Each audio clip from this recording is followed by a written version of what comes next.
شروع اللہ کا نام لے کر جو بڑا مہربان نہایت رحم والا ہے۔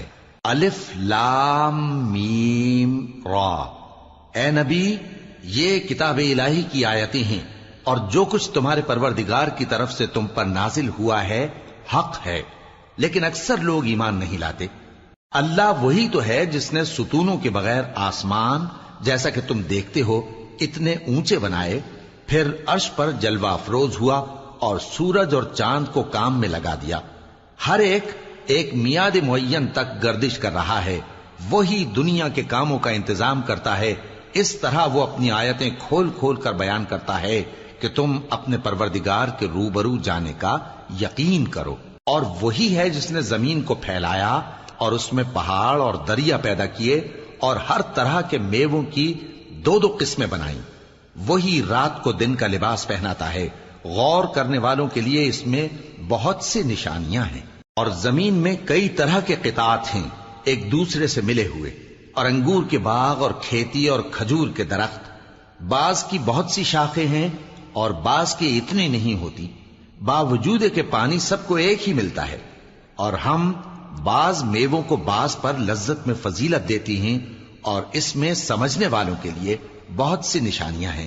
اگر تم عجیب بات سننی چاہو تو کافروں کا یہ کہنا عجیب ہے کہ جب ہم مر کر مٹی ہو جائیں گے تو کیا از سر نو پیدا ہوں گے؟ یہی لوگ ہیں جو اپنے پروردگار سے منکر ہوئے ہیں، اور یہی ہیں جن کی گردنوں میں طوق ہوں گے، اور یہی اہل دوزخ ہیں کہ ہمیشہ اس میں جلتے رہیں گے۔ اور یہ لوگ بھلائی سے پہلے تم سے برائی جلدی سے مانگتے ہیں، یعنی طالب عذاب ہیں، حالانکہ ان سے پہلے عذاب واقع ہو چکے ہیں۔ اور تمہارا پروردگار لوگوں کو باوجود ان کی بے انصافیوں کے معاف کرنے والا ہے، اور بے شک تمہارا پروردگار سخت عذاب دینے والا ہے۔ اور کافر لوگ کہتے ہیں کہ اس پیغمبر پر اس کے پروردگار کی طرف سے کوئی نشانی کیوں نازل نہیں ہوئی؟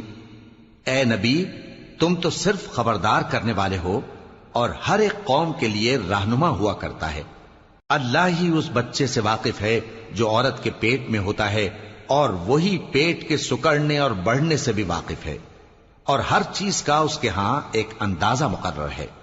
وہ چھپی اور ظاہر چیزوں کا جاننے والا ہے، سب سے بزرگ ہے، عالی رتبہ ہے۔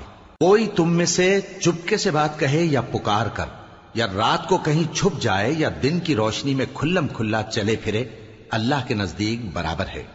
اس کے آگے اور پیچھے اللہ کے چوکیدار ہیں جو اللہ کے حکم سے اس کی نگرانی کرتے ہیں۔ اللہ اس نعمت کو جو کسی قوم کو حاصل ہے نہیں بدلتا جب تک کہ وہ اپنی حالت کو نہ بدلے، اور جب اللہ کسی قوم کے ساتھ برائی کا ارادہ کرتا ہے تو وہ پھر نہیں سکتی، اور اللہ کے سوا ان کا کوئی مددگار نہیں ہوتا۔ وہی تو ہے جو تم کو ڈرانے اور امید دلانے کے لیے بجلی دکھاتا اور بھاری بھاری بادل پیدا کرتا ہے، اور رعد اور فرشتے سب اس کے خوف سے اس کی تسبیح و تحمید کرتے رہتے ہیں۔ اور وہی بجلیاں بھیجتا ہے، پھر جس پر چاہتا ہے گرا بھی دیتا ہے، جبکہ وہ اللہ کے بارے میں جھگڑتے ہیں، اور وہ بڑی قوت والا ہے۔ کام کا پکارنا تو اسی کا ہے، اور جن کو یہ لوگ اس کے سوا پکارتے ہیں وہ ان کی پکار کو کسی طرح قبول نہیں کرتے، مگر اس شخص کی طرح جو اپنے دونوں ہاتھ پانی کی طرف پھیلا دے تاکہ دور ہی سے اس کے منہ تک آ پہنچے، حالانکہ وہ اس تک کبھی بھی نہیں آ سکتا۔ اور اسی طرح کافروں کی پکار بیکار ہے۔ اور جتنی مخلوقات آسمانوں اور زمین میں ہے، خوشی سے یا ناخوشی سے اللہ کے آگے سجدہ کرتی ہے، اور ان کے سائے بھی صبح و شام سجدے کرتے ہیں۔ ان سے پوچھو کہ آسمانوں اور زمین کا پروردگار کون ہے؟ تم ہی کہہ دو کہ اللہ۔ ان سے کہو کہ کیا تم نے اللہ کو چھوڑ کر ایسے لوگوں کو کارساز بنایا ہے جو خود اپنے نفع و نقصان کا بھی اختیار نہیں رکھتے؟ کہو کیا اندھا اور آنکھوں والا برابر ہیں، یا اندھیرا اور اجالا برابر ہو سکتا ہے؟ بھلا ان لوگوں نے جن کو اللہ کا شریک مقرر کیا ہے، کیا انہوں نے اللہ کسی مخلوقات پیدا کی ہے جس کے سبب ان کے لیے مخلوقات مشتبہ ہو گئی ہے؟ کہہ دو کہ اللہ ہی ہر چیز کا پیدا کرنے والا ہے، اور وہ یکتا ہے، بڑا زبردست ہے۔ اسی نے آسمان سے مے برسایا، پھر اس سے اپنے اپنے اندازے کے مطابق نالے بہہ نکلے، پھر پانی پر پھولا ہوا جھاگ آ گیا، اور جس چیز کو زیور یا کوئی اور سامان بنانے کے لیے آگ میں تپاتے ہیں اس میں بھی ایسا ہی جھاگ ہوتا ہے. اس طرح اللہ حق و باطل کی مثال بیان فرماتا ہے. سو جھاگ تو سوکھ کر زائل ہو جاتا ہے اور پانی جو لوگوں کو فائدہ پہنچاتا ہے وہ زمین میں ٹھہرا رہتا ہے. اس طرح اللہ صحیح اور غلط کی مثالیں بیان فرماتا ہے تاکہ تم سمجھو. جن لوگوں نے اللہ کے حکم کو قبول کیا ان کی حالت بہت بہتر ہوگی، اور جنہوں نے اس کو قبول نہ کیا اگر روئے زمین کے سب خزانے ان کے اختیار میں ہوں تو وہ سب کے سب اور ان کے ساتھ اتنے ہی اور نجات کے بدلے میں صرف کر ڈالیں، مگر نجات کہاں؟ ایسے لوگوں کا حساب بھی برا ہوگا اور ان کا ٹھکانہ بھی دوزخ ہے، اور وہ بری جگہ ہے. بھلا جو شخص یہ جانتا ہے کہ جو کچھ تمہارے پروردگار کی طرف سے تم پر نازل ہوا ہے حق ہے، وہ اس شخص کی طرح ہے جو اندھا ہے.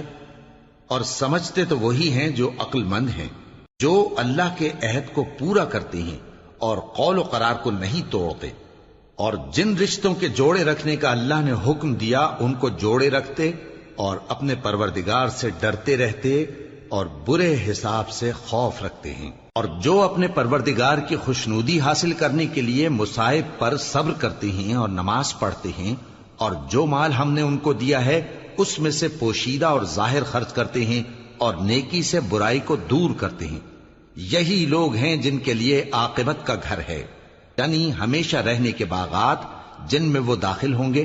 اور ان کے باپ دادوں اور بیویوں اور اولاد میں سے جو نیکوکار ہوں گے وہ بھی بہشت میں جائیں گے، اور فرشتے بہشت کے ہر ایک دروازے سے ان کے پاس آئیں گے اور کہیں گے تم پر سلام ہو، یہ تمہاری ثابت قدمی کا بدلہ ہے، اور عاقبت کا گھر خوب گھر ہے.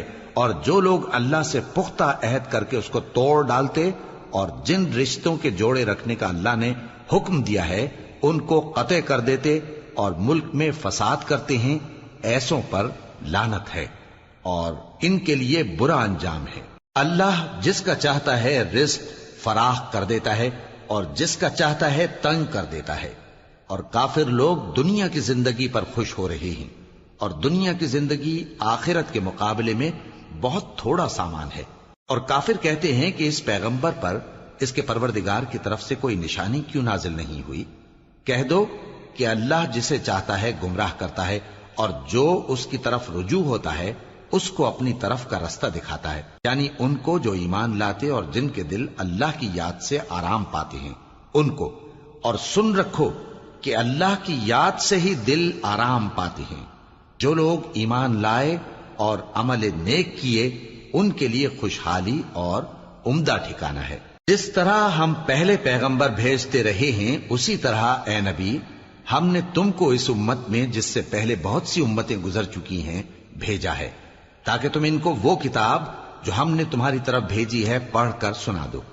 اور یہ لوگ رحمان کو نہیں مانتے. کہہ دو وہی تو میرا پروردگار ہے، اس کے سوا کوئی معبود نہیں، میں اسی پر بھروسہ رکھتا ہوں اور اسی کی طرف رجوع کرتا ہوں. اور اگر کوئی قرآن ایسا ہوتا کہ اس کی تاثیر سے پہاڑ چل پڑتے یا زمین پھٹ جاتی یا مردوں سے کلام کر سکتے تو کیا یہ لوگ ایمان لے آتے؟ بات یہ ہے کہ سب باتیں اللہ کے اختیار میں ہیں. تو کیا مومنوں کو اس سے اطمینان نہیں ہوا کہ اگر اللہ چاہتا تو سب لوگوں کو ہدایت کے رستے پر چلا دیتا؟ اور کافروں پر ہمیشہ ان کے اعمال کے بدلے آفت آتی رہے گی یا ان کے مکانات کے قریب نازل ہوتی رہے گی یہاں تک کہ اللہ کا وعدہ آ پہنچے. بے شک اللہ وعدہ خلاف نہیں کرتا. اور تم سے پہلے بھی رسولوں کے ساتھ تمسخر ہوتے رہے ہیں تو میں نے کافروں کو مہلت دی، پھر میں نے ان کو پکڑ لیا. سو دیکھ لو کہ میرا عذاب کیسا رہا. تو کیا وہ جو ہر شخص کے اعمال کا نگراں و نگہبان ہے وہ بتوں کی طرح بے علم و بے خبر ہو سکتا ہے؟ اور ان لوگوں نے اللہ کے شریک مقرر کر رکھے ہیں. ان سے کہو کہ ذرا ان کے نام تو لو. کیا تم اسے ایسی چیزیں بتاتے ہو جو روئے زمین پر ہیں اور اسے معلوم نہیں؟ یا تم لوگ محض سطحی بات کی تقلید کرتے ہو؟ اصل یہ ہے کہ کافروں کو ان کے فریب خوبصورت معلوم ہوتے ہیں اور وہ ہدایت کے رستے سے روک لیے گئے ہیں. اور جسے اللہ گمراہ رہنے دے اسے کوئی ہدایت کرنے والا نہیں. ان کو دنیا کی زندگی میں بھی عذاب ہے اور آخرت کا عذاب تو بہت ہی سخت ہے. اور ان کو اللہ کے عذاب سے کوئی بھی بچانے والا نہیں۔ جس جنت کا پرہیزگاروں سے وعدہ کیا گیا ہے اس کی شان یہ ہے کہ اس کے نیچے نہریں بہ رہی ہیں، اس کے پھل ہمیشہ باقی رہنے والے ہیں اور اس کے سائے بھی۔ یہ ان لوگوں کا انجام ہے جو متقی ہیں، اور کافروں کا انجام دوزخ ہے۔ اور جن لوگوں کو ہم نے کتاب دی ہے وہ اس کتاب سے جو تم پر نازل ہوئی ہے خوش ہوتی ہیں، اور بعض فرقے اس کی بعض باتیں نہیں بھی مانتے۔ کہہ دو کہ مجھ کو یہی حکم ہوا ہے کہ اللہ ہی کی عبادت کروں اور اس کے ساتھ کسی کو شریک نہ بناؤں۔ میں اسی کی طرف بلاتا ہوں اور اسی کی طرف مجھے لوٹنا ہے۔ اور اسی طرح ہم نے اس قرآن کو عربی زبان کا فرمان بنا کر نازل کیا ہے۔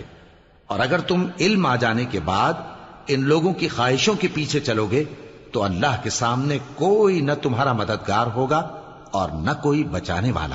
اور اے نبی، ہم نے تم سے پہلے بھی پیغمبر بھیجے تھے اور ان کو بیویاں اور اولاد بھی دی تھیں، اور کسی پیغمبر کے اختیار کی بات نہ تھی کہ اللہ کے حکم کے بغیر کوئی نشانی لے آتا۔ ہر حکم قضا کتاب میں لکھا ہوا ہے۔ اللہ جس چیز کو چاہتا ہے مٹا دیتا ہے اور جس کو چاہتا ہے باقی رکھتا ہے، اور اسی کے پاس اصل کتاب ہے۔ اور اگر ہم کوئی عذاب جس کا ان لوگوں سے وعدہ کرتے ہیں تمہیں دکھائیں، یعنی تمہارے روبرو ان پر نازل کریں، یا تمہاری مدت حیات پوری کر دیں، یعنی تمہارے انتقال کے بعد عذاب بھیجیں، تو تمہارا کام ہمارے احکام کا پہنچا دینا ہے اور ہمارا کام حساب لینا ہے۔ کیا انہوں نے نہیں دیکھا کہ ہم زمین کو اس کے کناروں سے گھٹاتے چلے آ رہے ہیں؟ اور اللہ جیسا چاہتا ہے حکم کرتا ہے، کوئی اس کے حکم کا رد کرنے والا نہیں، اور وہ جلد حساب لینے والا ہے۔ جو لوگ ان سے پہلے تھے وہ بھی بہتیری تدبیریں کرتے رہے ہیں، سو تدبیر تو سب اللہ ہی کی ہوتی ہے۔ ہر شخص جو کچھ کر رہا ہے اللہ اسے جانتا ہے، اور کافر جلد معلوم کر لیں گے کہ آخرت میں اچھا انجام کس کے لیے ہوتا ہے۔ اور کافر لوگ کہتے ہیں کہ تم پیغمبر نہیں ہو۔ کہہ دو کہ میرے اور تمہارے درمیان اللہ اور وہ شخص جس کے پاس کتاب آسمانی کا علم ہے بطور گواہ کافی ہے۔